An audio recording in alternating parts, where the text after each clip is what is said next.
va se tourner vers ce dossier en ce qui concerne le scandale donc, de corruption à la pompe. C'est l'intitulé en tout cas d'une enquête d'un journaliste français.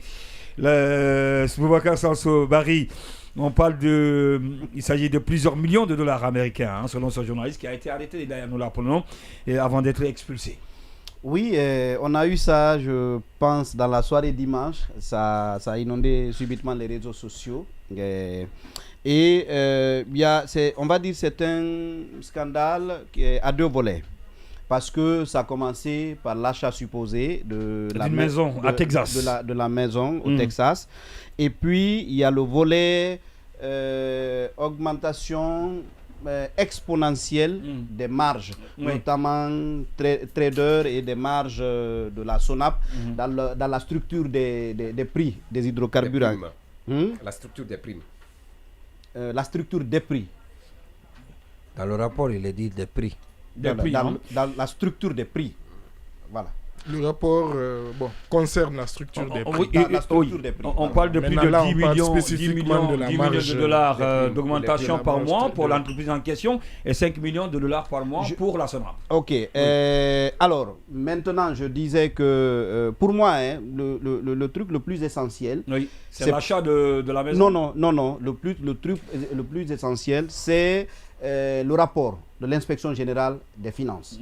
Parce que quel que soit ce qu'on pense du journaliste, il a exploité un document désormais à la disposition de chacun d'entre nous, produit par une institution guinéenne, à la demande de responsables guinéens.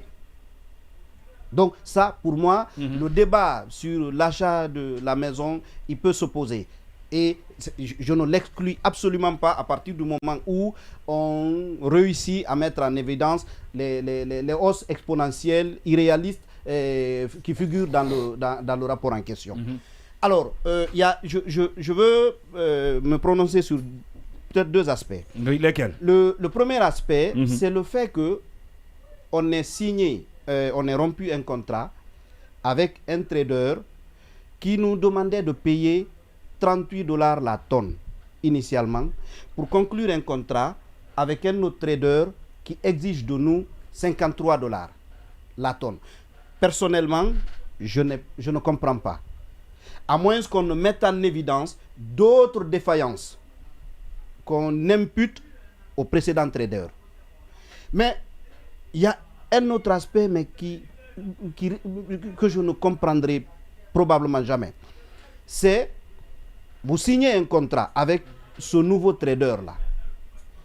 Vous entendez sur $53 la tonne métrique. 3 semaines après, vous faites intervenir un avenant qui fait monter cette marge-là à $115. Et ça, je précise que c'est avant même l'entrée en vigueur du dit contrat. 115 ou 140. Ça a été signé en mars 2022. $62 de différence. Voilà. Alors, je ne comprends pas comment est-ce qu'on a pu faire ça. Et parce que dans le document que nous avons consulté, on a expliqué ça, mais trivialement, par les conséquences de la guerre entre la Russie et l'Ukraine. Mais je dis, entre le 1er mars et l'avenant, qu'on me dise objectivement, qu'est-ce qui avait évolué dans la guerre entre la Russie et l'Ukraine pour qu'on puisse connaître cette augmentation, pour justifier une telle augmentation. Quel mars de 2023? Oui. De mars 2022. La guerre, ok. Ça dit, je pense. La guerre, ça va plus d'une année. La guerre en Ukraine. Ça va plus d'une année. C'est de $20 à 150. Oui. Non, ça c'est la marge de la SONAP. Ça c'est la marge de la SONAP. La marge du trader Sahara, c'est $53 à 115 à 115, oui. À $115. Voilà. Donc, je ne comprends pas ce qui explique cette progression-là. En 3 semaines, ça, vous avez ça. Maintenant, la marge de la SONAP, il vient de le dire lui-même, là aussi, c'est de $20. De $20 à $150. Alors, là, je dis, une fois que ce rapport-là a été produit, que les autorités en ont été informées, parce que je précise que à l'intérieur sont joints au rapport de l'inspection générale des finances 2 courriers. Un premier courrier présentant le rapport à la direction générale de la SONAP pour le contradictoire. Le deuxième courrier, c'est un courrier qui invite le directeur général de la SONAP à une réunion où on devait discuter de ces augmentations-là. Donc, moi je dis, à la limite, je n'en veux pas au directeur général de la SONAP. Mais je dis, prenez le discours du colonel. Prenez par exemple son discours de fin d'année, je pense en 2022 ou en 2021. Quand il a dit « ma main ne tremblera pas ». À la limite, je n'ai aucun proche que je défendrai.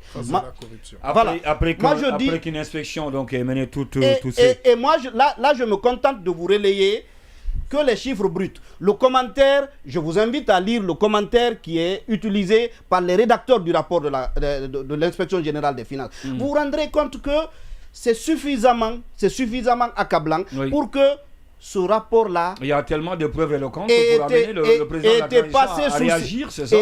Non, je dis, je ne comprends pas. Après, quand on a lu ce rapport-là, comment se fait-il que ce rapport, on n'en ait jamais parlé jusqu'à ce que notre confrère en parle? Et que la main continue toujours à trembler. Et que on dit ça dans un pays où la CRIEF a été créée exprès pour soi-disant lutter contre la corruption. Pour ces genres de détournement, de corruption. Non, ça je ne comprends pas. Où on a depuis plus de 2 ans pratiquement, environ 2 ans, des gens qui sont en détention parce que, soi-disant, ils ont détourné, ils ont volé. Et je dis ça au moment où on a 2 ministres qui ont été limogés pour des choses moins évidentes que ce dont nous parlons là. Alors, ça, je ne comprends absolument pas. Lui-même, il avait dit à un moment donné, quand il disait que la CRIEF n'est pas seulement faite pour les anciens dignitaires. Non, ça... C'est y compris, naturellement, les membres du gouvernement. Et maintenant, tous les directeurs généraux actuels qui sont au niveau des régies financières, notamment. Quand vous faites le lien entre tous ces éléments-là, je dis... On n'a peut-être pas un élément, à titre personnel, je n'ai pas un élément pour dire que c'est effectif. Il a acheté la maison. Je n'ai pas cet élément-là, même si j'ai eu sur les réseaux sociaux des documents qui ont été brandis. Mais je dis, c'est quelque chose qu'il ne faut pas exclure au vu du contenu du rapport de l'inspection générale des finances.